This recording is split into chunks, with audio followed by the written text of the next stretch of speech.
कोई क्वेश्चंस आपके रह जाते हैं, you can email us or text your questions. हम वो आपको उनके जो क्वेश्चंस हैं मैनेजमेंट से लेके हम आपको आफ्टर द इवेंट भी हम दे देंगे. So thank you everyone for joining. Without further ado, just start everything. जी अस्सलाम एवरीबॉडी. आई होप के आप लोगों को आवाज आ रही होगी and you can understand me. And connectivity के इश्यूज हैं यार, हमारे इन पे भी हैं, so I am sorry for that, but I hope कि हम उसको कर लेंगे. तो विदाउट वेस्टिंग टाइम मैं तहा को कहूँगा सेशन लगा दो पहले please, and you go through the presentation, then we can have question answer sessions. Taha, over to you. Thank you sir. Thank you Faizan. Faizan वो स्क्रीन शेयरिंग राइट्स देना एक्सटेंड कर देना. The recording has stopped. This meeting is being recorded.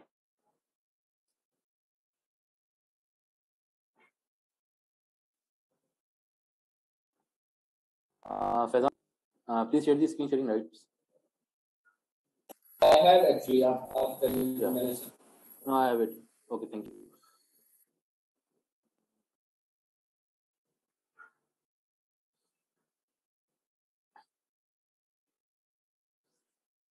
Yes, assalamu alaikum, good evening. So okay, we begin with the fourth quarter results for the FY21. These are the few highlights. I'm sure all of you have already gone through it in our analyst briefing held in the third quarter of the FY21. So just quickly go through it for a recap, क्योंकि बहुत सारे नए भी join किए और जो भी differences changes होंगे पर्टिकुलरली इन फोर्थ क्वार्टर उसको हम सेपरेटली डिस्कस कर देंगे. तो पहले जो है वो डिक्लाइन इन एक्सचेंज रेट का मतलब अगर हम एक्सचेंज रेट देखें from the start of the financial year FY21, so it dropped from the highest of 167 till 153 in the fourth quarter of the starting on the back of the positive आपकी जो current account balances था लेकिन but the end of the fourth quarter मतलब particularly June 21 के अंदर it stand again started rising to 157 158 because of the higher import bills owing to the rise in petroleum. और आज अगर हम देखें एक्सचेंज रेट तो हमारा दोबारा ये 160 तो ट्रेजेक्टरी तो एक्सचेंज की दूसरे पॉइंट में देखें जैसे decline and stability in KIBOR. तो काइबोर का भी यही है कि जो last quarter 20 state bank to the initiative by reducing the KIBOR to 7% to support the economy rate और throughout the year in FY21 रखा है 7% के ऊपर. लास्ट क्वार्टर FY21 में there was a chances कि काइबोर जो है वो बढ़ जाएगा from 7 to मतलब 50 bits to 100 bits because of the rise in inflation जो कि अप्रैल 2021 के अंदर डबल 10% 11% पे, but because of the third and fourth wave of COVID-19 state bank has kept it control करेंगे इन्फ्लेशन को going forward. थर्ड पे there was a deferment of loans जो कि ये भी अगेन इनिशिएटिव स्टेट बैंक का जो कि कोविड के डेज में आया था. We have availed the deferment for both short term and long term. Short term we have paid to all maturity January 21 approx 7.7 billion, whereas जो long term जो है उसमें से approx 630 million we have paid in June 21 और remaining जो है अपनी expected मैच्योरिटीज पे पे होंगी. Fourth point is the increase in international scrap prices. तो स्क्रैप प्राइसेस का हम ट्रेंड देखें तो particularly second half of the financial 21 बहुत ही वोलेटाइल रही है. अगर हम ईयर ऑन ईयर देखें तो लास्ट ईयर का FY20 की स्क्रैप प्राइसेस का एवरेज था $305 CNF पर टन, वेयर एज 21 का बना है वो $370 CNF पर टन बना है. If you break it further for the FY21 तो फर्स्ट हाफ के अंदर the scrap prices were $296 CNF पर टन, whereas जो second half of the financial year है उसमें प्राइसेस वर 434 पर टन. अगर मैं सेकंड हाफ को ब्रेक कर दूं थर्ड और फोर्थ क्वार्टर के अंदर, थर्ड क्वार्टर के अंदर CNF वाज $400 पर टन, whereas फोर्थ क्वार्टर के अंदर it went up to 460 on average पर टन. तो जो फोर्थ क्वार्टर में आपको थोड़ा चीपी टिप्स नजर आ रहा होगा, I am sure you guys have already gone through it. From third quarter it is because of the consumption of most expensive scrap in a year. Scrap prices का जो reason है, जो स्क्रैप प्राइसेस की सबको ये पता है कि जो ग्लोबल इकोनॉमी जो रिज्यूम हुई है, जो ग्लोबल स्टील डिमांड है उसकी वजह से जो सप्लाई जो अपनी जगह पे है, डिमांड बहुत ज़्यादा थी, and because of the freight charges which have increased many fold because of the container shortage and due to the increase in trade activities. Fifth point पे अगर हम देखें और फिफ्थ और सिक्स को हम कंबाइन करके पढ़ें तो increase demand of construction material because of the construction package housing loans. तो ओवरऑल अगर हम बिजनेस सेंटीमेंट का कॉन्फिडेंस देखें व्हेन कंपेयर्ड विद FY 19 या 20 जहाँ पर ट्विन डेफिसिट का और कोविड-19 वजह से जो एक आपकी कॉन्ट्रैक्शन ऑफ डिमांड थी, 21 वाज टोटली ऑपोजिट जहाँ डिमांड काफ़ी बेहतर थी because of the resumption of economic activities, construction package जो अनाउंस हुआ है, फिर टैक्स एमनेस्टी हो गई, फिर आपके हाउसिंग लोन जो रिड्यूस हाउसिंग लोन्स हो गए, फिर requirement for the banks to disburse, फिर आपके जो इंक्रीज PSDB स्पेंड है अप टू 650 बिलियन रुपीस, फिर रिजम्पशन ऑफ मेगा डैम्स और हाई राइज प्रोजेक्ट्स के ऊपर। तो डिमांड प्रोस्पेक्ट काफ़ी बेहतर है as compared to previous years. फिर आपको एक पॉइंट जो नजर आएगा change of depreciation estimates and accounting policy for inventory. तो during the year we have change our depreciation estimates by comparing it with the competitors and other players in the industry in construction industry. उसके अंदर फिर हमने valuator से भी कराए, हमने third party assessment भी कराए, हमने मैन्युफैक्चरर्स की रिकमेंडेशन भी दी है and auditors have already vetted depreciation के अंदर हमें अप्रॉक्स हमारी कॉस्ट डेप्रिसिएशन कॉस्ट रिड्यूस हुई है by 325 million as compare to FY 20, मतलब from 850 million came down to 550 million। बाकी दूसरा हमने चेंज किया है, चेंज ऑफ अकाउंटिंग पॉलिसी की है हमने स्क्रैप स्टॉक जो स्टील स्क्रैप होता है from FIFO to moving average, ताकि कंसिस्टेंसी आ जाए हम तक इस पर हमारे जो हमारे बिलेट्स हैं और रीबार्स हैं because of the and going forward. फिर custom variation change from 301 to 360। अच्छा ये भी एक FY 21 के अंदर from the beginning of the FY 21 तो वैल्यूएशन रूलिंग चेंज हो गई थी फ्रॉम 360 टू 301। तो इसका एक फर्स्ट हाफ में हमें काफ़ी बेनिफिट मिला अगर हम कंपेयर करेंगे कॉरस्पॉन्डिंग हाफ से। जैसे कि लास्ट ईयर जो एवरेज थी वो 305 की थी but the duties were value 360, लेकिन जो फर्स्ट हाफ में हमारी एवरेज CNF थी वो 260 और 301 वो हायर। तो ड्यूटीज के टर्म में तो फर्स्ट हाफ में हो गई। फिर दिसंबर से वैसे स्क्रैप प्राइसेस बनना शुरू हो गई थी तो ये रेमेंट हो गया था बिकॉज फॉर्मूला जो होता है हायर ऑफ का होता है। फिर मार्च के अंदर जो दोबारा चेंज हो गई थी from fix rate two variable. तो जो रेफरेंस प्राइस बन गई थी वो लंदन मेटल बुलेटिन की बन गई थी कि जो कस्टमर अथॉरिटीज वाले at the time of assessment of duties वो रेफर करेंगे LMB को, लंदन मेटल बुलेटिन में जो भी प्राइस ऑफ आ रही होगी at the time of LC opening उस पर ड्यूटी वैल्यू होंगी। फिर again there is a economics जो कि पॉजिटिव हमारे रहे, जो करंट अकाउंट बैलेंस है throughout the year till ऐसे May 21 तो सरप्लस के अंदर था, but June 21 के अंदर it went into negative by 1.9 because of the import bills, जिसकी वजह से हम एक्सचेंज रेट की प्रेशर काफ़ी है। बाकी थ्रू आपके फॉरेक्स रिजर्व जो हैं वो भी काफ़ी हाई रहे हैं। हम देखते हैं तो फोर ईयर्स हाई हैं। लास्ट जो ये 24 बिलियन का मार्क टच हुआ था आई गेस 2016 में टच हुआ था। तो लेकिन इस साल जो IMF की टिप्स आई हैं और जो 2.5 बिलियन यूरो बॉन्ड इशू किए तो रिजर्व भी हमारी पोजीशन अच्छा है। एक वाइज जो रोशन डेटेड अकाउंट है उसके अंदर भी जो फ्लोज आ रहे हैं काफ़ी अच्छे हैं, they have crossed the mark of $1.5 billion। The last point is the electricity cost, fixed fuel charge adjustment and discount। तो electricity again being the second higher cost। तो जैसे FY 20 में KE के जो रेट्रोस्पेक्टिव चार्ज आए थे for ISP withdrawal और FCA के आए थे, तो ऐसे लास्ट टाइम जून FY 20 में था, दैट वाज फ्रॉम जुलाई 16। इस साल का ट्रेंड क्या रहा है कि सितंबर के अंदर एक रेट हाइक आया 2.89 किलोवाट का। फिर दिसंबर के अंदर इन्वेंटरी स्कीम आ गई थी वेयर बाय उन्होंने जो इंक्रीमेंटल यूनिट्स के ऊपर डिस्काउंट किया था और ऑफ पीक यूनिट्स की रेट को इक्वलाइज कर दिया था। फिर हाइक आया था 1.95 किलोवाट उसका आया था। फिर मार्च के अंदर के इलेक्ट्रिक ने चार्जेस फ्रॉम जुलाई 19 टिल जनवरी 21। उसके बाद से के प्रैक्टिस के वो हर महीने अपनी वेबसाइट पर अपलोड कर देता है और प्रपोज भी कर देता है नेपरा अप्रूवल। तो to cut long story short, अगर FCA चार्जेस जो जुलाई 19 से लेके अब टिल May 21 KE ने प्रपोज किए थे वो हमारे केस में बनती थी working 138 million, but NEPRA has approve जो अप्रूव किया नेपरा ने वो बनता है 90 out of 95 million 73 million we have provided up till third quarter और 21 million we have provided in the second quarter। तो May 20 हमने अपने बुक्स में किया हुआ है फॉर FCA। तो हम कंटिन्यू करते हैं। अगर हम फाइनेंशियल ईयर 2021 को देखें so we have recorded a sales revenue of 30 million which is up by 48% when compared to FY 20। Profit margin we have reported 4.5 billion and operating profit of 3 billion। and then, we have reported a net profit after tax of 1.3 billion, which is again from the loss of 1.2 billion to a profit of 1.3 billion. And from a loss per share, we have reported an earning per share of 4.61 rupees per share. And overall prime rebars, we have 3,949 tons, which was 33% volume when compared with the FY20. ये prime bars है? जी sir, prime bars, only bars. Okay, prime bars.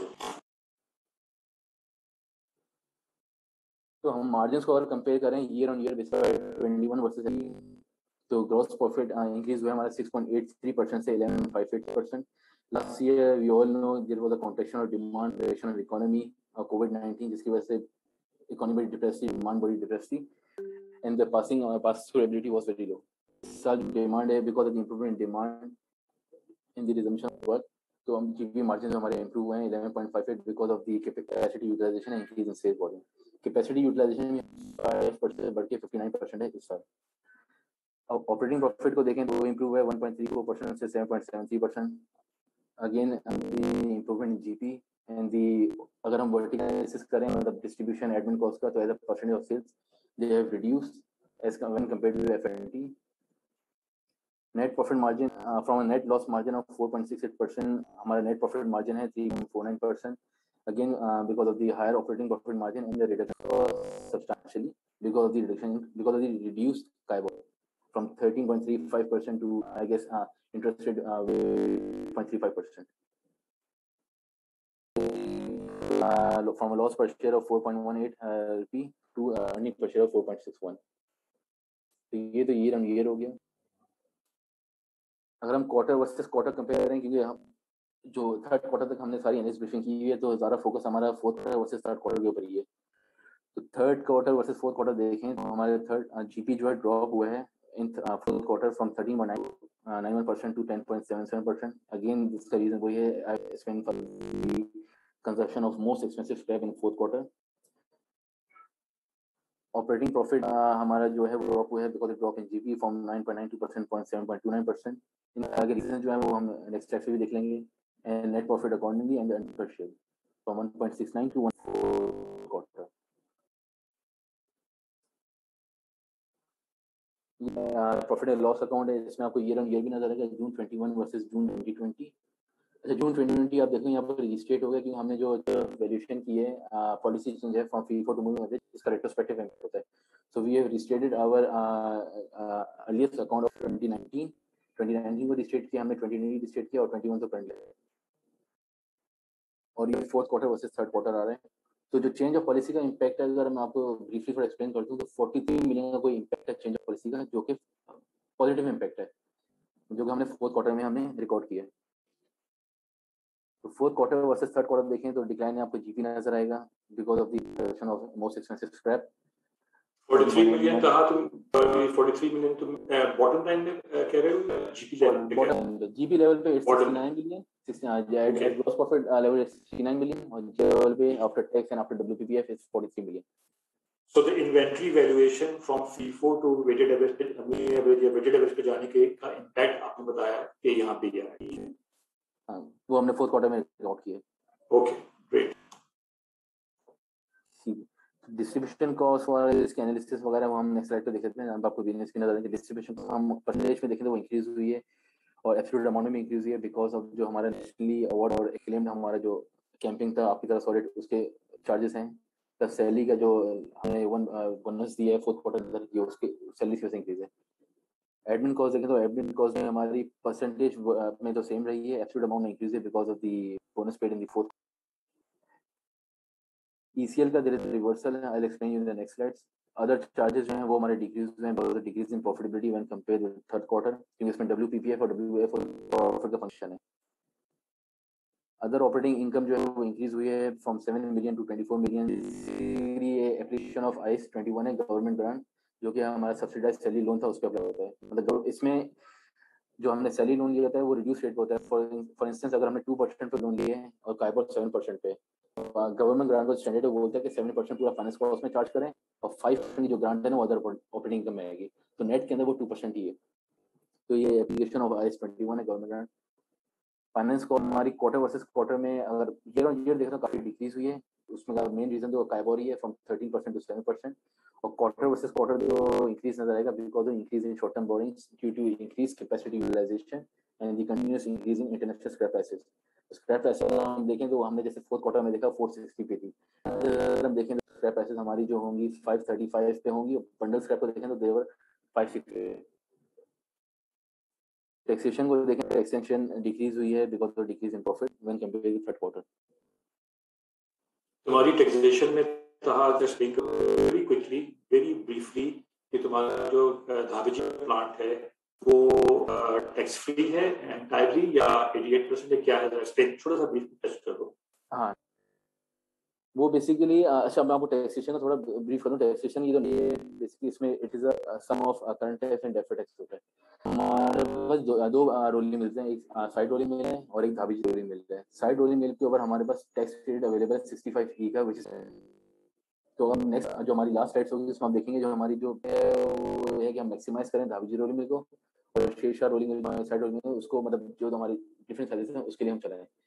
तो जो भी हमारा एक taxable income आती है, एक कम्पिटिशन ऑफ इनकम आती है, धाबेजी रोलिंग मिल से हम इनकम कमाएंगे उसका 8% मिलेगा, मतलब टैक्सेबल इनकम सिर्फ धाबेजी की जो मेरी इनकम होगी उसका 80% क्रेडिट है, बाकी जो शेरशाह रोलिंग की इनकम है उसका कोई क्रेडिट नहीं है। ठीक हो गया। कब तक अवेलेबल ये क्रेडिट हमारे पास? मैं ये इसका जो लास्ट ईयर है आई थिंक 1920 2 साल और रहेगा, 2 साल ठीक है, FY23 राइट, FY23 जून ठीक है। लैप्स हो जाएगा।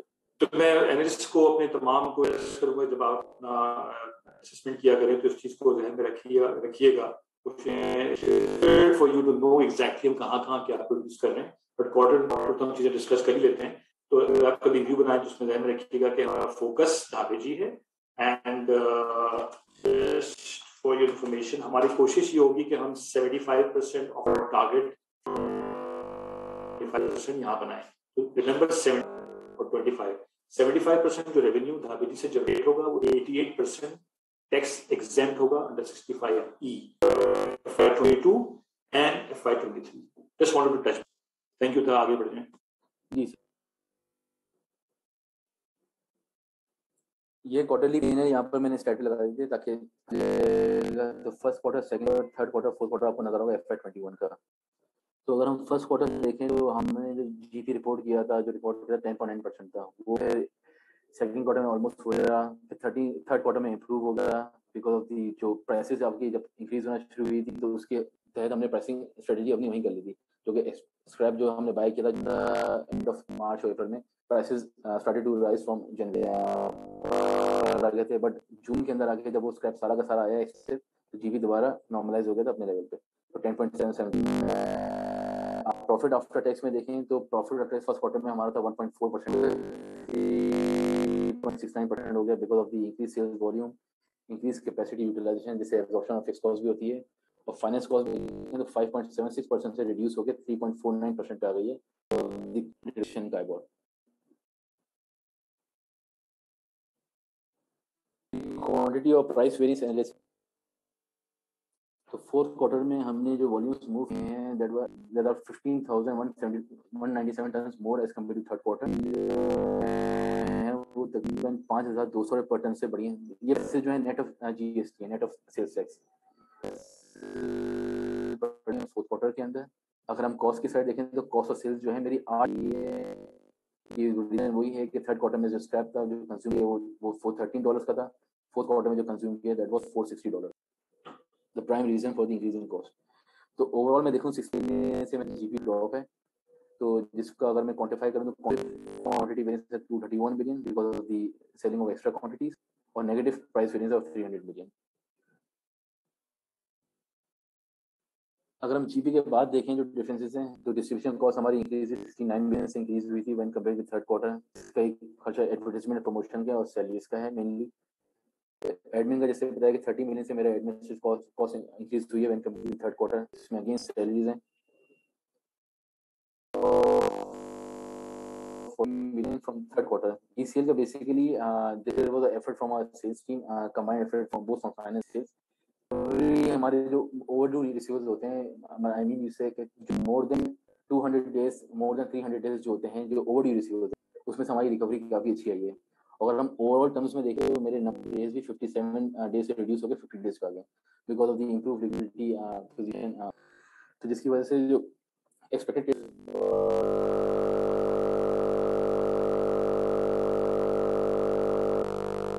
जाएंगे तो जो अबव 180 तक जाएंगे उस पर डिफॉल्ट रेट बढ़ता जाएगा। जितनी ज़्यादा रिकवरी उन टाइम बकेट्स आएगी उतना ही रिकवरी हमारी ज़्यादातर ओल्ड बकेट्स आई है। अदर चार्जेस देखें तो अदर चार्जेस हमारे डिक्रीज हुए 16.9 मिलियन से because of WPPF and WWF। जो प्रॉफिट कम हुआ है तो ये भी अकॉर्डिंगली कम हो गया। अदर ऑपरेटिंग इनकम 70 मिलियन से इंक्रीज हुई है। इसमें भी गवर्नमेंट ग्रांट है मेनली, जो कि मैंने एक्सप्लेन कर दिया है application of IAS 21। Finance cost increase हुई है because of increase in short term borrowing again due to continuous increase in scrap prices and the utilisation. Taxation का decrease we have already discussed it.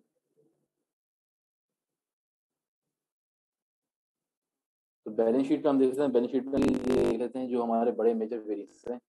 तो property plant equipment में आपको increase हो जाएगा from 17.6 billion to 20 billion. इसमें दो movement है। एक मूवमेंट एक तो हमने रिवैल्यूएशन एक्सरसाइज कराई है, मतलब एज पर IAS 16 वो रिकमेंड करता है कि revaluation should be carried out every 3 years. तो last revaluation of fixed asset हमने कर दी लैंड बिल्डिंग और प्लांट मशीनरी की 2018 के अंदर। तो वो 2021 के अंदर तो हमने वो 21 में रिवैल्यूएशन एक्सरसाइज करी, जिससे 1.8 बिलियन का सरप्लस है। तो आपको नेट ऑफ डेफर्ड टैक्स नजर आ रहा होगा 1.4 बिलियन, और बाकी एडिशन है इसमें तकरीबन कैपिटल एक्सपेंडिचर है 1.2 बिलियन का। वो प्राइमरी हमारा जो कंटिन्यूस कास्टर जो हमने एग्जाम की है, फिर सोलर प्लांट 4.2 और तो उसके खर्चे हैं, फिर इन आइटर्स जो हमने लिए फॉर इंडक्शन हीटर उसकी एडवांस पेमेंट्स हैं, और जो हमारे रिकरिंग कैपेक्स होता है हर साल ही होता है, फुल गाइड्स स्लीव्स अप्रॉक्स 250 से 300 मिल होते हैं एवरी ईयर। ये वो दूसरा मेजर इंक्रीज आपको नजर आ रहा होगा राइट ऑफ यूज के अंदर आ रहा होगा 72 मिलियन से 100 मिलियन। ये अक्सर यूजर्स पूछते हैं। तो राइट ऑफ यूज जो बेसिकली ये एक एप्लीकेशन है IFRS 16, मतलब ये स्टैंडर्ड का बेसिकली क्या है, जो भी हमारी रेंटेड प्रॉपर्टीज हैं जहाँ पर अगर हमें लगता है कि हमारा स्टेज होगा मोर देन 4 ईयर्स या 5 ईयर्स होगा, तो वो कहता है उसको प्रोजेक्ट और आप डिस्काउंट करके आप एक एसेट बुक करो और उसकी कॉरस्पॉन्डिंग लायबिलिटी रिकॉर्ड करो। तो बेसिकली हमने कारसास ऑफिस लिया, अपना सेल्स ऑफिस हमने पूरा क्रिएट किया कारसास के ऊपर रेंटेड प्रॉपर्टी, उसका ये एसेट हमने यहाँ खड़ा किया, इसकी कॉरस्पॉन्डिंग लायबिलिटी वो आपको नीचे लायबिलिटी नजर आ रही होगी। स्टॉक इन ट्रेड देखें तो स्टॉक इन ट्रेड हमारा रिड्यूस है 1.8 बिलियन टू 6 बिलियन। ये basically through out the year हमने एक बिल्कुल थिन इन्वेंटरीज पर काम किया है ताकि कैश एक्सेस कैश हम वो इन्वेंटरीज पे ना लेके बैठे। तो JIT इन्वेंटरी पे हमने की मॉडल हमने काम किया था, तो इन्वेंटरीज जो रिड्यूस की जिसके शॉर्ट टर्म बोरिंग थी शुरू के पीरियड में नीचे थी हमारी। और ट्रेड रेट्स देखें तो वो इंक्रीज हुई है from 4.9 billion to 6.3 billion again because of the increase in sales. लेकिन इन टर्म्स ऑफ डेज देखेंगे तो आपको नजर आएंगे 57 डेज से 50 डेज के ऊपर। बाकी टैक्सेशन के अंदर ये भी एक अगर लोगों का रहता है तो 1.2 बिलियन से मेरा जो एडवांस टैक्स है 1.4 बिलियन हुआ है। ये this is advance tax paid on section 148 imports के ऊपर। फिर क्वार्टरली टैक्सेस होते हैं 147 के अंदर 233 के अंदर net of minimum tax liability जो कि ड्यूरिंग द ईयर हमने रिकॉर्ड की है।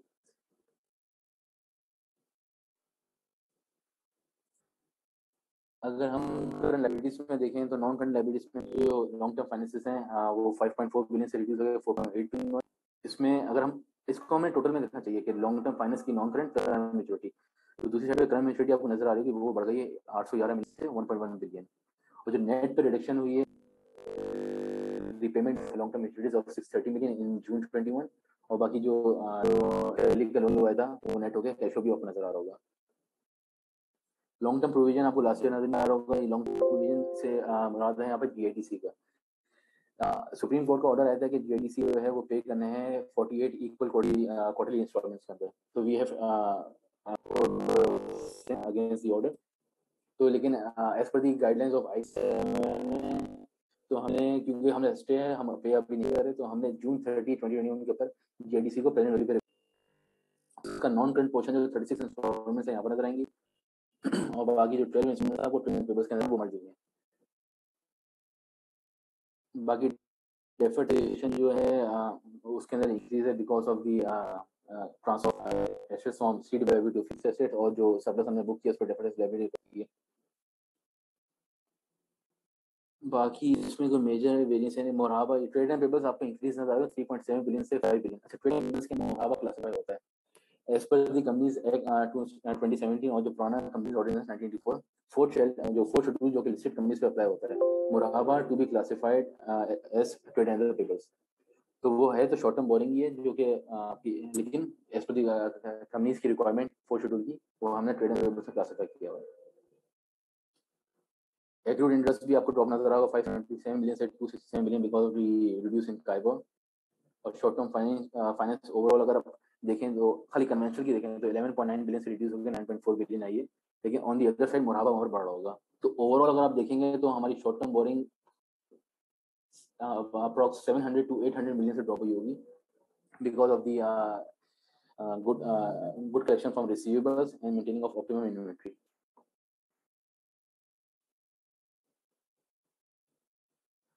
इक्विटी एंड लाइबिलिटीज के अंदर हम देख लें तो हमारे रिजर्व्स, आपको जो रेवेन्यू रिजर्व्स हैं वो इंक्रीज नजर आएंगे because of the profit reported in current year.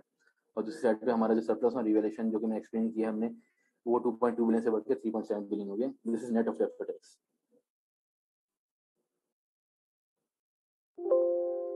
Cash flow पर देख लें तो कैश फ्लो को अगर मैं क्विकली इसको सम अप करूं तो लास्ट ईयर लॉस था, ये रिस्टेटेड है। इस साल जो प्रॉफिट रिपोर्ट किया अगर हम देखें तो before working capital changes we have generated 3.5 billion when compared to last year 1.4 billion.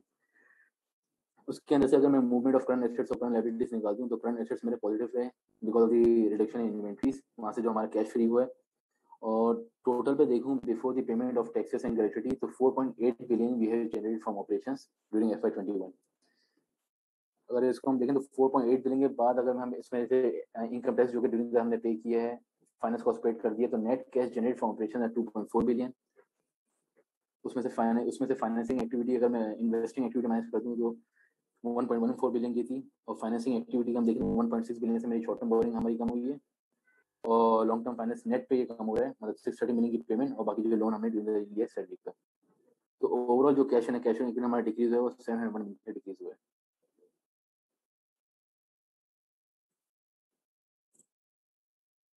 Financial ratios अगर हम देखें तो फाइनेंशियल रेशियोज में जीपी हमने डिस्कस कर लिया, वो इम्प्रूव हुए फ्रॉम 6.8% टू 11.58%।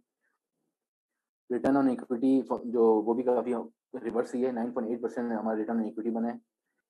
इन्वेस्टमेंट अगर मार्केट रेशियोज दें तो लॉस पर शेयर से अर्निंग पर शेयर है। और इंटरेस्ट कवर हमारा इम्प्रूव है from 0.16 to 1.86 times. Turnover ratios देखें फिक्स एसेट के तो because of the increase in sales हमारे टोटल एसेट टर्नओवर और फिक्स टर्नओवर जो है वो काफ़ी खासे इंप्रूव हो गए हैं फ्रॉम लास्ट ईयर। और वर्किंग कैपिटल रेशियोज देखें तो करंट रेशियो हमारा स्लाइटली इंप्रूव हुआ है फ्रॉम 0.96 टू 0.97। अब ये रेशियो इसमें काफ़ी लोगों का ये रहेगा कि रेशियो बेसिकली हमारा जो ज़्यादा खराब हुआ था FY19 और 20 की वजह से, जो कि हम एंड में भी एक्सप्लेन करते हैं, जो ट्विन डेफिसिट आया था और कोविड-19 की वजह से जो डिजास्टर क्रिएट हुआ था। अब ये रेशियो जो है ये आपका मतलब ग्रेजुअली ही इंप्रूव होगा because of the building of reserves. जैसे इंटरनल कैश जनरेशन आते हैं कि FY21 में ही FY22 भी अगर ऐसे ही गुजरा तो उम्मीद है कि हमारा FY22 में we will be closing at above 1। Debtor turnover हमारा रिड्यूस है for 57 days to 50 days. Value per share improve हो गई from 36 rupees per share to 46 rupees per share. अगर हम कैपिटल स्ट्रक्चर रेशियोज देखें तो डेट टू इक्विटी रेशियो हमारा improve हुआ है from 0.57 to 4.43 times. Of overall leverage देखें financial leverage it is improve from 1.83 times to 1.34 times.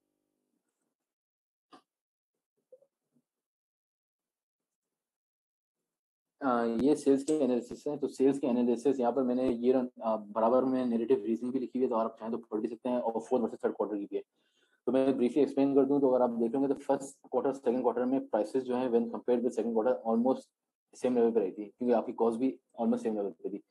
Third quarter second quarter के बाद से आपको इंक्रीज नजर आ रहा होगा सेल प्राइस के अंदर। This is because of the increase in scrap prices, जो कि आपको अगली स्लाइड में नजर आएगा। क्वांटिटी वाइज देखें तो अगर हम क्रॉसपोर्टिंग क्वार्टर से कंपेयर करें, हर क्वार्टर में हमारे क्रॉसपोर्टिंग क्वार्टर से हमारे वॉल्यूम ज़्यादा मूव हुए हैं।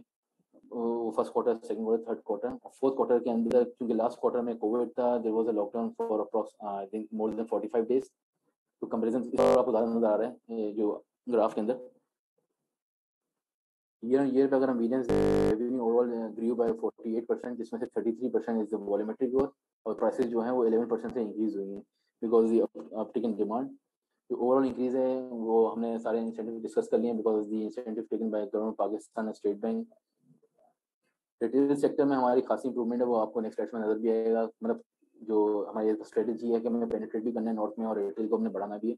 तो 32% हमारा रिटेल सेक्टर बढ़ा है और उसका शेयर ऑफ पाई वो भी बढ़ गया फ्रॉम 59% 64%। और हमने नेटवर्क भी काफ़ी इंक्रीज की है पंजाब के अंदर dealers network from 113 to 157।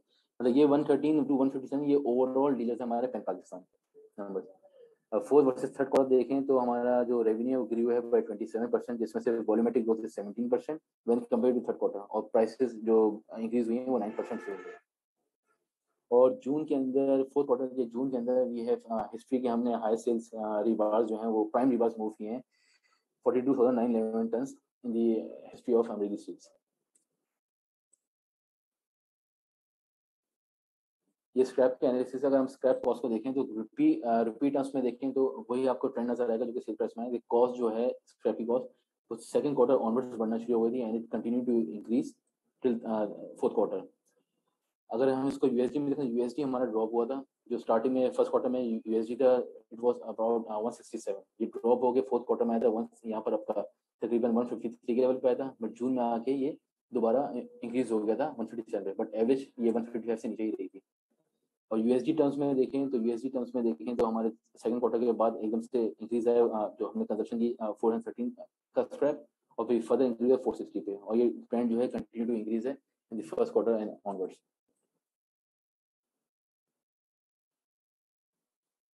Cost of sales का अगर हम एनालिसिस देखें तो कॉस्ट ऑफ सेल्स का भी आपको ट्रेंड वही नजर आएगा। इसमें सिर्फ एक डिफरेंट नजर आएगा कि आपको लास्ट ईयर की लाइन भी वो ऊपर जाती हुई नजर आएगी। तो ये बेसिकली कोविड का लॉकडाउन था जिसमें फैक्ट्रीज बंद थी तो फिक्स कॉस्ट भी वो अनएब्जॉर्ब ही रही थी, लेकिन हम करंट ईयर पे देखें तो वो भी आपको इंक्लाइनिंग बढ़ती हुई ट्रेजेक्टरी नजर आएगी because of the increase of scrap cost.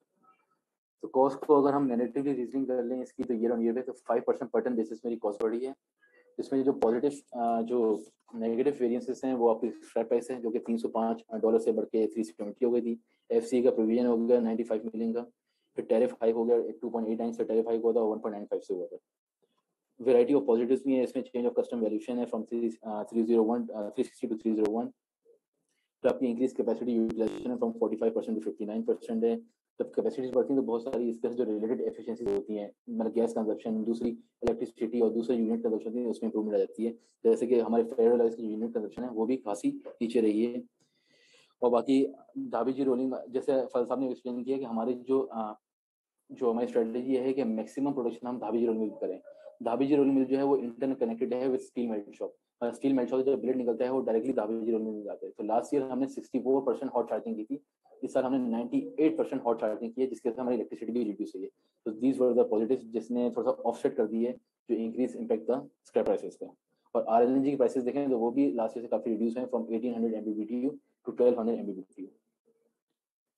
Fourth quarter third quarter we have already discussed कि इसमें सबसे एक्सपेंसिव स्क्रैप कंज्यूम हुए हैं, तो आप यहाँ पढ़ भी सकते हैं इसको। और 43 मिलियन का नेट पे जो फीफो इम्पैक्ट है वो एक पॉजिटिव इम्पैक्ट है जो कि फोर्थ क्वार्टर में हमने चार्ज किया।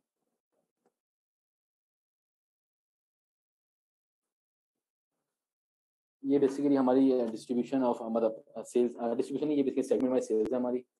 तो इसमें अगर हम रिटेल नेटवर्क देखें तो हमारे रिटेल नेटवर्क में अगर आप शेयर ऑफ पाई देखेंगे तो 58.8% बढ़ के वो 63.68% हो गया। और कॉर्पोरेट जो है वो 5% से रिड्यूस 22% हो गया। और like face government and PFC मतलब इन टर्म्स ऑफ टनेजेस तो वो इंप्रूव हो रहे हैं क्योंकि 272 से वॉल्यूम बढ़ के 360 में वॉल्यूम मूव किए, बट शेयर ऑफ पाई में उनकी परसेंटेज कम हो गई होगी। तो रिटेल का जो पाई बढ़ रहा है वो again because of the increase demand coming from the north and as well as south. जो और हमारी जो स्ट्रेटजी है कि हम रिटेल को 65-70% लेके जाएं और बाकी गवर्नमेंट और कॉर्पोरेट को अपने जो 30% है उसी मिक्स में रखें। अगर हम province wise distribution of sales देख लें तो साउथ का जो हमारा जो शेयर है वो आपको पाई का शेयर नजर है वो 63% रिड्यूस हो गया 57% हुआ है। ऑन दी अदर साइड जो पंजाब का हमारा जो शेयर है वो 27% से बढ़ के 32% अप्रॉक्स हो गया है, again because of the increase demand from the north. अगर स्टील का अगर हम सीमेंट का डेटा भी देखते हैं तो सीमेंट का डेटा भी यही बोलते हैं कि जो 48 मिलियन टन उन्होंने लोकल डिस्पैचेस किए उसमें से 85% नॉर्थ के अंदर ही है। और नॉर्थ के अंदर हम देखें जो प्राइसेस का भी आप देख रहे हैं जो गैप होता था 7 से 8 हज़ार रुपये पर टन का वो अब नहर हो के 2 से 3 हज़ार पर टन हो गया because of the projects many projects undertaken at in the north and the dams as well. ये एक स्लाइड है, इसमें आप देखते हैं कि मंथली हमारे सेल्स वॉल्यूम जो हमने मूव किए हैं, इसमें जो दो जगह आपको स्टार नजर आ रहे हैं, बेसिकली हमने अपना ओन रिकॉर्ड हमने ब्रेक किया था in the month of October by moving 36,438 tons of primary bars. Then again हमने जून में आके हाईएस्ट क्वांटिटी सेल की in the history of Amreli 42,911 turns.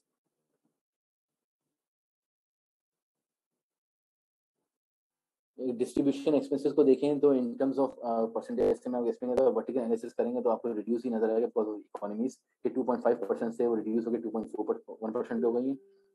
Advertisement cost का आपको यहाँ पर इंक्रीज नजर आएगी जब कंपेयर कर रहे होंगे because of the charge of advertisement cost for the आपकी सॉलिड जो हमारा पूरा कैंपिंग चली थी second of the financial year.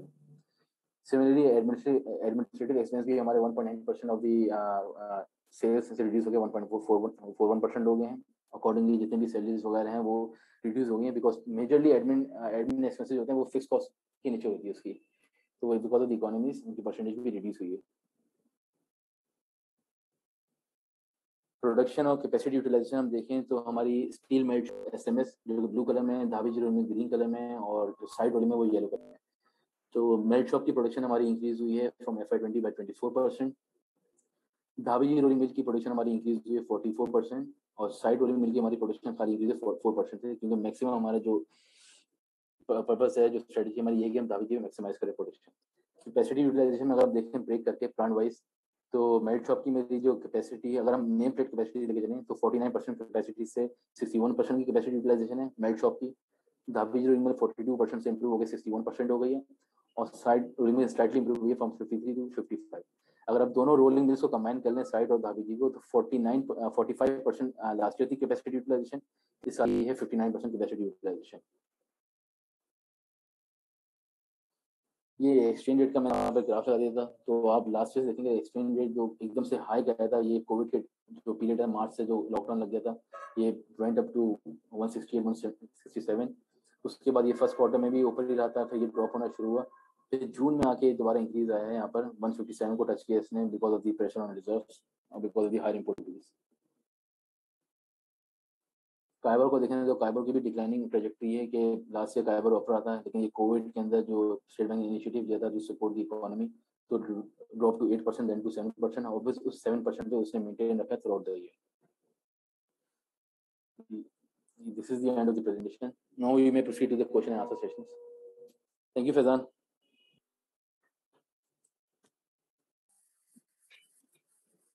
Thank you, sir. Thank you, sir. Just put off the presentation, please.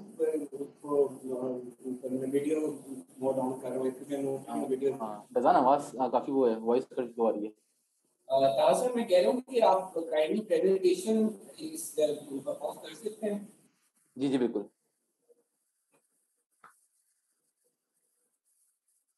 Thank you. Can you hear me properly? आपको मेरी आवाज सही तरह से आ रही है? बिल्कुल फैजान, आप कंटिन्यू करें Faizan. Move on to the Q&A session. We have some questions that we gathered from some of our fund managers before the meeting. ताहा वो आपसे क्वेश्चन भी पूछेंगे, बाकी जो चैट बॉक्स में क्वेश्चन आने शुरू होंगे वो भी मैं आपसे वन बाय वन पूछ सकता हूँ। Thank you. आप प्लीज। सर मेरी सवाल ये था कि फर्दर के लीवर प्राइसेस में इंक्रीज एक्सपेक्टेड है, क्योंकि इंटरनेशनल अगर देखें तो स्क्रैप की प्राइस पर गिरना शुरू हुई है। LME से $520 की हाई इन जुलाई को 460 पे आ गई है। फिर ये पूछना है दूसरा स्क्रैप का जो ये आपका रिफ्लेक्शन होती है प्राइसेस, ये किस हिसाब से होती है? Because in the sense you don't maintain the same kind of margins, वो इन द सेंस मार्केट के हिसाब से प्राइसेस इंक्रीज होती हैं। Prices will be increasing definitely. हमने इसको अपने डायरेक्टर्स रिपोर्ट में भी कवर किया है। Given the margins, there is no further room for industry to absorb the ever rising costs of doing business. 37% increase हुआ है बिजली की कॉस्ट में within the year, last financial year में। तो हमारी जो मुलाकातें होती रही हैं, अभी हम last month we met with Mr. Razak Dawood and with Mr. Shaukat Tareen as well, and Secretary Industries and LBR. तो हमसे ये पूछा गया था कि एफबीआर ने तो नहीं, लेकिन सेक्रेटरी इंडस्ट्रीज ने हमसे ये पूछा था कि प्राइसेस क्यों बढ़ रही हैं और क्या आपको लगता है व्यू क्या है। तो I was the one explaining them कि प्राइसेस बढ़ने की रीजनिंग क्या है। ज़ाहिर है प्योर 3 चीजें हैं जो प्राइस को बढ़ाती हैं। एक आपका स्क्रैप है जो कि इंटरनेशनल प्राइस है, right, nobody has control over it. Japan ने पिछले हफ्ते एक दिन में $184 रीबार की प्राइस इंक्रीज की है, ओनली रीबार। चाइना ने एक्सपोर्ट रिबेट खत्म कर दिया, बल्कि अब टैक्स लगा रहा है वो रीबार के ऊपर। और जिस तरह मैंने पहले भी बताया था आप लोगों को, I recall correctly, the last meeting or somewhere else, I don't know, I keep on doing these briefings. So, जो USA ने अपना पैकेज दिया है, $1 trillion का पैकेज दिया है, वो भी कंस्ट्रक्शन का पैकेज है। तो सप्लाई डिमांड में गैप आया हुआ है। 2 चीजें हो गई, सप्लाई शॉर्ट है, डिमांड ज्यादा है, और दूसरा कलेक्शन में डिसरप्शन है, स्क्रैप की कलेक्शन में शॉर्टेज है। तीसरा अभी जर्मनी में और इंडिया में भी और चाइना में भी जबरदस्त कंजक्शन है पोर्ट के ऊपर, जिसकी वजह से शॉर्टेज हो गई है आपकी कंटेनर्स की भी। ये सारे जो एलिमेंट्स हैं मिलके इन सब ने स्क्रैप की प्राइस को, इसमें फ्रेट शामिल है, तो we always take CFR, cost and freight, तो वो उसको बढ़ा दिया है बहुत, और ये ट्रेंड कंटिन्यू करेगा। 10 days ago only Bangladesh bought, जैसे कि तहा ने बताया था कि $590 का किया था। वॉलेटिलिटी रहेगी, बट मुझे लगता है कि ये 500 से नीचे जाने वाला स्क्रैप फिलहाल तो नजर नहीं आ रहा, given the trend of Covid, given the how markets are opening and how international players are faring. So I think ये रहेगा। दूसरी चीज जो आपकी कॉस्ट को बढ़ाती है वो आपके रुपए की डिवैल्यूएशन। इंपोर्ट करेंगे, रुपया डिवैल्यू होगा, हर रुपया डिवैल्यूएशन अराउंड $510-520 का स्क्रैप होगा। उसकी कॉस्ट को कवर करने के लिए आपको $750 पर टन प्राइस बढ़ानी पड़ेगी। एक मैं बॉल पार्क फिगर दे रहा हूँ, can be 700, it can be 800। तो एक तो ये हो गया। बिजली के यूनिट्स जैसे जैसे आप महंगे करते चले जाएंगे, डिमांड आ रही है कि $5 बढ़ाइए FY22 के अंदर बिजली को, तो वो भी आपकी प्राइस को इंक्रीज करता चला जाएगा। And these are all pass throughs which has to be, I mean, given forward, given our margins which are like only less than 12%. ये दो चीजें तो रहेंगी। डिमांड साइड पे मैं बताऊं आपको कि डिमांड बहुत अच्छी लग रही है अभी भी और रहेगी। उसकी वजह ये है कि अगर जो लास्ट कॉन्फ्रेंस की थी AKD में, जहां प्रॉब्ली वो FF को शोकेस कर रहे थे, तो उसमें भी मैंने कैन यू हियर मी? जी। ओके, सो उसमें भी जो मैंने बताया था कि sorry I lost where was I, मैं क्या बता रहा था आप लोगों को? डिमांड की बात कर रहा था मैं। तो अच्छी लग रही है, और इस साल की डिमांड की मैं बता दूं कि हमने जो जून में माल बेचा है, तो एक लिमिटेशन होती है कि आप जून को प्लान करते हैं 3 महीना पहले। 3 महीने पहले अगर आपने, जिस तरह तहा ने एक्सप्लेन किया कि we were trying to be on just in time inventory. If you ask me as a company, as a chief operating officer, not as a CFO, I would like to see myself sitting on inventory of rebars of 30 days, जो कि हम नहीं है, sitting on inventory of billets of at least 10 days, जो कि हम नहीं है, and sitting on scrap of 45 days, जो कि हम नहीं है। तो अगर ये लग्जरी नहीं होगी तो क्या होगा? जब मैं जून में आया, मेरा जून का टारगेट था 37,000 टन सेल करने का। We end up selling like 43,000 something figure, 42,900 plus subprime में लाते तो 43,300 की फिगर बन जाती है। Remember, subprime is also a bar, it just doesn't meet your quality, तो वो कहीं और चला जाता है, छोटी सी कहीं उसकी सेल हो जाती है। So अब क्या हो गया? जुलाई में जैसे ही आपने एंटर हुए, आपके पास माल ही नहीं है, ना आपके पास रीबार्स हैं, ना आपके पास स्क्रैप उस तरह से अवेलेबल है।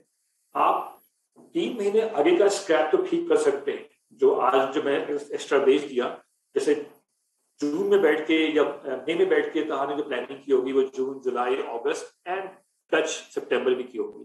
अगस्त को तो ठीक कर लेंगे, लेकिन जुलाई ठीक नहीं हो पाएगा unless you are sitting on inventory जो कि उसको सपोर्ट कर सके। सो ये हमारे साथ हुआ है जुलाई में, और जो डिमांड है उसकी बहुत अच्छी डिमांड है। We are not able to supply, we stopped our order booking twice in this month, जुलाई में भी और अगस्त में भी, और अभी अभी भी थोड़ा गो स्लो ही रखेंगे, because yesterday only we were having a discussion कि हाउ टू बिल्ड इन्वेंट्री।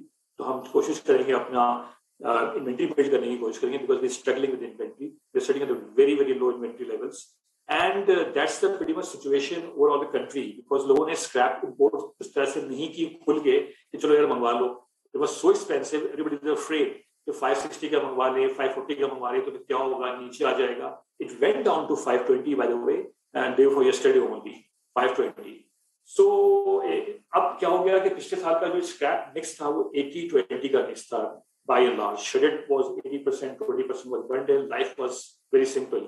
इस साल में क्या हो गया कि एचएमएस की प्राइस नीचे आ गई, तो हमारा एक डेल्टा होता है कि श्रेडेड वर्सेस एचएमएस का हम कैलकुलेशन करते हैं कि यार एचएमएस का मतलब क्या होगा कि बिजली ज्यादा जाएगी, ये होगा वो होगा, उन सब चीजों को कंबाइन करते हैं तो एक डिफरेंशियल निकाल लेते हैं जहां पे वी आर आइदर इंडिफरेंट और HMS becomes attractive even though you are paying 3% additional custom duty on HMS.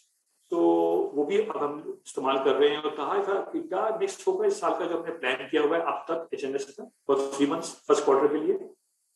For FY22 you are talking about 22 या 22। तकरीबन आपका 20 से 22% हमारा HMS होगा, 70% बंडल होगा, तो rest will be shredded. Right, तो ये फर्स्ट क्वार्टर का मिक्स तहा ने बता दिया, और हमने कैलकुलेशन की हुई है कि हम कोशिश करेंगे कि we may go back to 80% shredded in the second quarter and third and fourth quarter, unless HMS इतना सस्ता हो जाए, unless सप्लाई में भी प्रॉब्लम आ जाए तो दूसरी बात है। एंड क्वालिटी स्क्रैप बाई करना भी एक इशू बना हुआ है, लोकल जनरेशन वैसे होती नहीं है, तो ये सारी सिचुएशन है। तो प्राइसेस आपका जवाब है जैसे टेक्स्ट में डाल दूं कि prices are going to increase. Futures जो है बाहर में जो फ्यूचर है वो सब इंक्रीज हुए हैं। सितंबर की जो रीबार की प्राइसेस जापान में, कोरिया में, वियतनाम में हर जगह बढ़ी हुई है, और पास थ्रू होगा, देयर इज नो वे कि हम इसको रोक सके। डिमांड कंटिन्यू क्यों करेगी, क्योंकि ये जो वो चीजें जो आपने दफा स्टार्ट कर दी कंस्ट्रक्शन, तो you just can not stop it in the middle, you have to complete it and rush to complete it. So demand will remain there, and the FY23 में भी डिमांड क्यों रहेगी, इलेक्शन ईयर है तो वो रहेगी, और उसका स्पिल ओवर इफेक्ट FY24 तक जाएगा। हाँ, जो बूम बस्ट इकोनॉमी है हमारी, तो हो सकता है FY25 में फिर आप देखेंगे यार प्रेशर बहुत बढ़ गया, और जो स्पेंडिंग स्प्री चल रही है बिकॉज ऑफ द टर्फ, इन सब की पेमेंट आ रही है, रोशन डिजिटल से आप अपने रिजर्व क्रिएट कर रहे हैं, उसकी भी पेमेंट्स आना शुरू हो गई, इन सब का जो इम्प्लीकेशन है वो प्रॉब्ली FY25 में आना शुरू हो। फिलहाल तो मुझे लगता है कि ये 2 साल मुझे अच्छे लगे। Thank you sir. ठीक है, सो Sarosh Ahmed has a lot of questions, about 6 questions. So first question is, what is the expected FCA applicable in September 2021? मैं इसको बता दूं कि हमने क्या किया था। 2 साल पहले जब ये FCA और ISPA की जब कहानी आई थी, तो जो CFO हैं कि इलेक्ट्रिक के हमारे पास आए थे, 10 कर्मी आए थे, तो हमने उनसे ये कंप्लेन की थी कि यार आप जो इस तरह से जो FCA लेके आते हैं, it's a complex thing, the whole K thing is very complex। आप FCA लेके आते हैं, आप फिर टैरिफ एडजस्टमेंट करवाते हैं, आप ISPA लेके आते हैं, आपका पीक आवर्स है, आपका ऑफ पीक आवर है, फिर आप कहते हैं कि ऑफ पीक फिर कोई और स्कीम आ जाती है। तो why don't you put it on your website so that people like us can go and see and make a judgment। तो हमने इंतहा की जो टीम है पूरी, इन्होंने ये रखा हुआ है कि हम रेगुलरली हर महीने इसकी साइट पे जाते हैं, बल्कि हमारे जो साहब पावर के उनके जिम्मे लगा दिया है कि वो भी इस पे करेंगे, और कहा कि टीम भी उसको देखती है, एंड बेस्ड ऑन दैट हम उसको FCA के एक असेसमेंट कर देते हैं कि इतना प्रोविजन कर रहे हैं, तो हम ओवर प्रोविजन भी करते हैं। कहा तुम उसको बताओगे फर्स्ट हाफ पे तुमने कितना प्रोविजन किया था, was we over provided? First half के अंदर देखिए, फर्स्ट हाफ में तो हमने नहीं किया था हमने, क्योंकि जो सेकंड हाफ में आगे मार्च 21 में के इलेक्टर ने प्रपोज किया था, तो मार्च 21 में उसने रीअसेस किया था फ्रॉम जुलाई 19 टिल जनवरी 21। तो जुलाई 19 से जनवरी 21 का उसने प्रपोज किया, कुछ किया था 138 मिलियन, जिसमें से कोई नेफ्रा ने अप्रूव किया था। बहुत सारे उसने नेगेटिव किए थे, नेफ्रा ने कहा था नहीं ये पॉजिटिव है, जो उनकी जो भी मिक्स ऑफ एनर्जी मिक्स होता है कि HFO, सोलर, जो भी। तो उसके बाद उसके फिर जनवरी 21 ऑनवर्ड्स फिर जो ये एक साथ आया था, उसके बाद फिर फरवरी मार्च ये हर महीने उनकी वेबसाइट पे अपलोड हो रहा है। तो हम उसी बेसिस पे करते हैं कि अगर मैंने वही कहा था कि पूरे साल अगर मैं देख लूँ तो 138 मिलियन के ने हमारे केस में जैसे प्रपोज किया, जो अप्रूव हुआ दैट वाज 95 मिलियन, जिसमें 73 मिलियन थर्ड क्वार्टर में चार्ज किए और 21 मिलियन हमने फोर्थ क्वार्टर में चार्ज किए।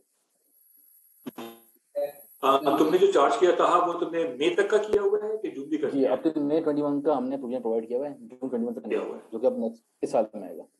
तो somebody was asking कि सितंबर का क्या होगा बॉस? वो जून का अभी हमने प्रोवाइड करना है, जुलाई अगस्त सितंबर 3 महीने का एसटी अभी आना बाकी है, वो आ जाएगा तो हम शेयर कर लेंगे, फिलहाल तो हमें पता नहीं है। बिल्कुल ठीक है।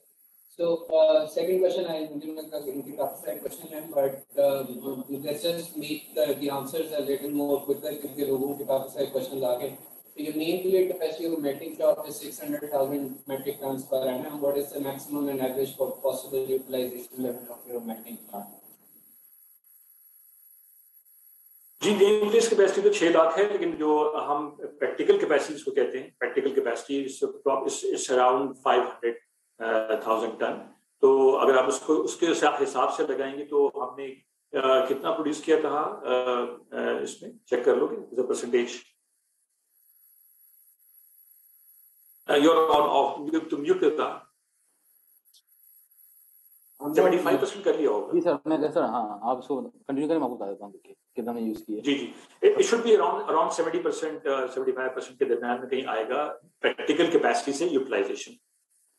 देखो आप लगा लें 600 का लगा लें, 80% लगाएं तकरीबन, प्रैक्टिकल आप 500 करें, बोल 500 तो 500 कंपेयर कर लें तो अगर आप हमने प्रोड्यूस की है तकरीबन 366 डिवाइड बाय 500, तो हमारी अगर प्रैक्टिकल कैपेसिटी से कंपेयर करूं तो हमारी जो बिलेट की यूटिलाइजेशन है दैट इज 73%, वेयर अगर नेम प्लेट से करूं तो 61%। ठीक है, तो यार मैं सबको बताऊं कि basically we should always as an accountant and as a number players we should always look at practical capacity. Name plate capacity will always be more than that, so that one has to take into practical capacity का मतलब ये है कि absolutely ideal situation, no breakdown, long sequence, no disruption on supply of scrap, बिजली की availability, everything going perfect, beautiful, no lockdown, nothing, ऐसा होगा नहीं। So हमारा ख्याल ये है कि वो 17 to 18% जो है वो डेफिनेट आपका डाउन होता है, डाउन टाइम आता है, और मैक्सिमम 20 से ऊपर है तो आप इनएफिशिएंट होते चले जा रहे हैं बिकॉज आपकी इनएफिशिएंसी आ रही है। तो practical capacity would be somewhere around 5 lakh ton की होगी और उसी को हमेशा में सामने रखना चाहिए। FY 22 में किसी ने सवाल किया कि टारगेट क्या है हमारा सेल का।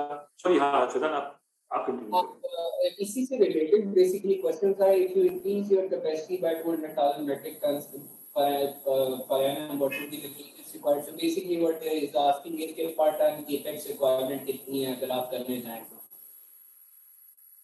हाँ, the world is changing very fast, और जो जिस तरह हर रोज प्राइसेस बढ़ रही हैं, अगर मैं आज अपनी कैपेसिटी इनहेंस करने की कोशिश करूं तो जाहिर है कि आप ऐसा नहीं करते कि यार मेरे पास अगर 6 लाख टन की कैपेसिटी है रोलिंग मिल की, तो मैं प्रैक्टिकली क्या करूंगा, मैं 600,000 की लेट से कैपेसिटी है, मैं डिवाइड करूंगा 0.95 से, तो I should be having practical capacity of manufacturing 631,000 ton of billet. मैं कोशिश करूंगा थोड़ा सेफ प्ले करूं, थोड़ा मार्जिन होना चाहिए, तो मैं इसको 0.9 से और डिवाइड कर दूंगा तो 7 लाख टन की होनी चाहिए। 7 लाख की प्रैक्टिकल कैपेसिटी को फिर आप डिवाइड कर दें 0.8 से, तो यू मींस के 877,000 टन या समवेयर देयर आपकी नेम प्लेट कैपेसिटी का प्लांट होना चाहिए। तो मेरा ख्याल है कि आज अगर हम बढ़ाने जाएं, इस किस्म की इन्वेस्टमेंट करने की बात करेंगे जहां पे हम maximum utilisation of our available resources of rolling mill करने जाएं, तो and given the prices are going so high every day international market में भी, I think we are looking at an investment of 5 billion. ठीक है जी। एक question है कि प्राइस डिफरेंस प्राइम बार और सब प्राइम बार में कितना है, और मैं इसी के साथ दूसरा क्वेश्चन भी क्लब कर रहा हूँ कि आपकी जो एग्जिस्टिंग इन्वेंटरी लेवल्स है, कितनी प्राइस इंक्रीज आपको रिक्वायर्ड है to pass on the full impact to customers? Prime bar से प्राइम बार में जो डिफरेंशियल है वो जनरली हम जो ऑन एवरेज जब हम अपनी फोरकास्टिंग करते हैं तो we take it as a 67% normal हमने बनाया हुआ है। It has mix of things, इसमें गोला, जलेबी, ये सारे उसके नाम हैं, एंड एंकर्स, हम डिसीजन लेते हैं कि मार्केट में अच्छी प्राइस मिल रही है कि मेल्ट कर लें। स्क्रैप की प्राइस हर वक्त बेंचमार्क है मेरे सामने, मुझे स्क्रैप घर में कितने का पड़ रहा है मैं इसका फैसला करता हूँ। तो उसके बाद मैं मार्केट से रेट लेता हूँ, अगर मार्केट में अच्छे पैसे मिल रहे हैं मैं बेच देता हूँ, अच्छे पैसे नहीं है, कोई डिमांड नहीं है, मैं मेल्ट कर लूंगा। मेल्ट करने से मेरा जो स्क्रैप होगा उसकी 99% यील्ड होगी, because it has gone through the process of purification and billet बनाने में कोई चीज ऊपर नीचे हो गई होगी, तो जो प्रोसेस ऑफ प्यूरिफिकेशन उसको हो चुका होता है। तो जब उसको रीमेल्ट करते हो उसकी प्राइसिंग जब हम देखते हैं तो सिर्फ स्क्रैप की प्राइस, लॉस ऑफ यील्ड भी लेते हैं, मार्केट से स्क्रैप लेना, उसको साफ करना, उसको कटिंग करना, सब करके हम फैसला करते हैं। तो generally it is like 67% of prime bars. और कितना सब प्राइम जनरेट होगा ये भी एक वो इम्पोर्टेंट है। अगर आप बहुत ही खराब काम कर रहे हैं तो आप 10% सब प्राइम जनरेट करना शुरू कर रहे हैं, बट जनरली हमारे केस में we think we should not be producing more than maximum 4%. We try to remain within 2.5%. ठीक है. What is the difference between delta? What is the delta between graded and ungraded data? ये मेरे ख्याल में काफी frequent question है जो का मेरे ख्याल में हर एनालिस्ट ब्रीफिंग में पूछते हैं. ये जी हाँ, तो वो ये गैप बहुत कम हो गया है आजकल, क्योंकि डिमांड ज्यादा है, सप्लाई कम है। अगर दोनों चीजें हो के मतलब आपके पास सप्लाई साइड बहुत अच्छी हो तो डेल्टा जो है वो बढ़ जाता है। मुझे अच्छी तरह याद है 3 years ago 25,000 रुपीज का डिफरेंशियल था मतलब अनग्रेडेड एंड ग्रेडेड के अंदर, and we were selling our capacities at that time 3 years ago, 18 या 17 की बात कर रहा हूँ मैं। आज ये गैप कम होके 6,000 रुपये आ गया होगा, 6,500 पे आ गया होगा।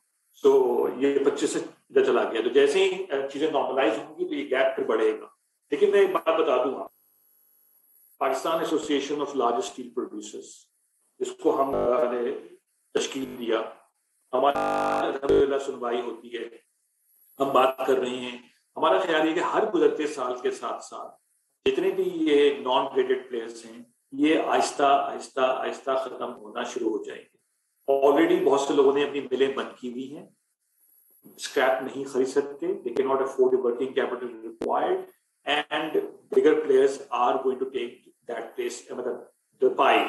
तो वो भी इंशाल्लाह आपको नजर आएगा every passing year, ये अगले 10 साल तक चलता रहेगा मेरे ख्याल में। अब अभी तक देखें आगरा नहीं आया है, आगरा ने भी